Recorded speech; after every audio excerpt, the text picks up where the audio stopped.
Eder. Mac. Pallister. Ascoltando Covalero Last Edition, ci si avvede di un atteggiamento decisamente anomalo. Sembra un pesce che non vede l'ora di saltare nella padella, per tirarne fuori un altro che vi frigge da un pezzo, essendovisi messo dentro da solo.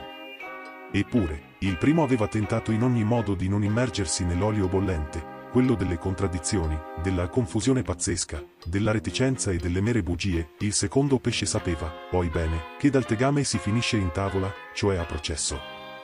Vero è che il primo pesce, quello grosso avvistato alla prima ora da tutti, confidava nell'amicizia del cuoco, ed anche dei camerieri.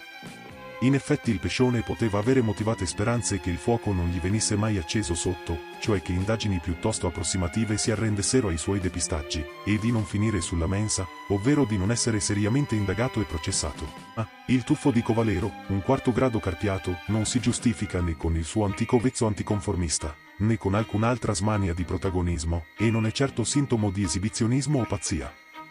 La sua spregiudicata esposizione ai media non può nemmeno motivarsi con l'amicizia o la solidarietà nei confronti di Sebastiano oppure, a ben vedere, di Liliana. Sotto quest'ultimo profilo è infatti dirimente l'assenza di qualsivoglia sua confidenzialità con Liliana. Quanti sono stati gli incontri, quante le telefonate, quanti i messaggi tra loro, negli ultimi 10 anni.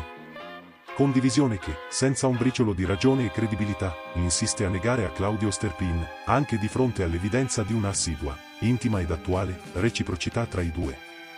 D'altronde Covalero non fa mistero che con Liliana si erano persi di vista, e non palesa alcuna frequentazione significativa, e men che meno, conoscenza delle sue intime relazioni, aspirazioni e, appunto, confidenze. A maggior ragione, lo stesso vale per la vicinanza del prode Fulvio, Last Edition, con Sebastiano, che all'inizio della vicenda nemmeno conosceva, scade poi nella beffardaggine più becera, questo novello paladino del pudore muliebre, quando pontifica che la mancata pubblicità di una passione extraconiugale, che per definizione è votata al segreto, e nel caso specifico era ultra riservata per ben noti motivi, comprova la millanteria di Claudio ed al contempo la castigatezza di Liliana.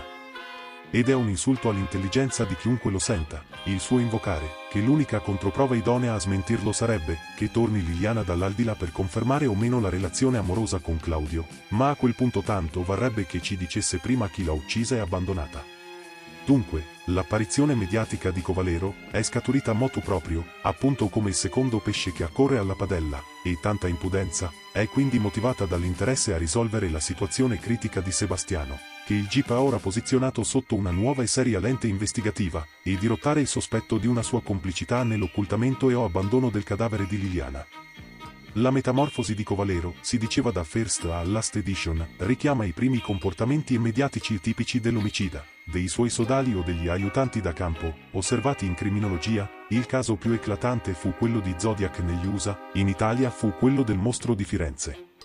Si tratta cioè dell'attenzione spasmodica dell'omicida, e anche quello occasionale, quando trattasi di un narcisista predominante, per quanto viene pubblicato dai media. Questa particolare sensibilità, o morbosa prurigine, per i serial killer, spesso, assurge ad una sofisticata, ma diretta, esposizione personale, volta a prevenire la spontanea interpretazione di fatti che emergono nelle indagini, o nell'inchiesta giornalistica. Questo fenomeno è invero caratteristico dei delitti, senza l'immediato rinvenimento del cadavere, ovvero quando l'omicida prova a nasconderlo, anche se non sempre questa tattica riesce, ottiene così l'impossibilità di sancire l'ora della morte ed attua un sostanzioso depistaggio. Il caso di Liliana Resinovic è invero assimilabile, proprio a questa tipologia di delitto, in quanto l'innegabile traslazione del corpo è indice dell'iniziale volontà di farlo sparire. Ne deriva che, all'omicida è sopraggiunta la necessità, e o la buona dritta, di far ritrovare il corpo in prossimità dei luoghi di ricerca assistita e favorita. La necessità è derivata dall'immediato allarme di Claudio Sterpin, dei vicini e dei parenti, che aveva reso oramai impossibile l'occultamento definitivo del cadavere, e comunque, il colpevole era chiamato, forse letteralmente, a mezzo Facebook, a liberare il luogo dove l'aveva provvisoriamente nascosto. La buona dritta in quanto, senza cadavere, sarebbero occorsi 10 anni per dichiarare la morte presunta e pervenire all'eredità, ed anche perché le prime risultanze e la vacuità delle indagini, tutto sommato, suggerivano di far passare il misfatto come suicidio. Tanto valeva quindi abbandonare il corpo ed inscenare il minimo essenziale per far credere all'azione autolesionista di Liliana. In sostanza Covalero è balzato improvvisamente sul proscenio mediatico, in metafora si è tuffato nella padella, nel momento esatto in cui il GIP ha imposto la pista omicidiaria, ovvero, quando oramai gli occorre discreditare i testimoni ed indirizzare sospetti su sconosciuti, assolvendo stranamente l'altrettanto sconosciuto, per lui, Sebastiano, proprio l'unico caro conosciuto, per Liliana, cui Covalero poteva rivolgersi. Non dimenticare di iscriverti a questo canale.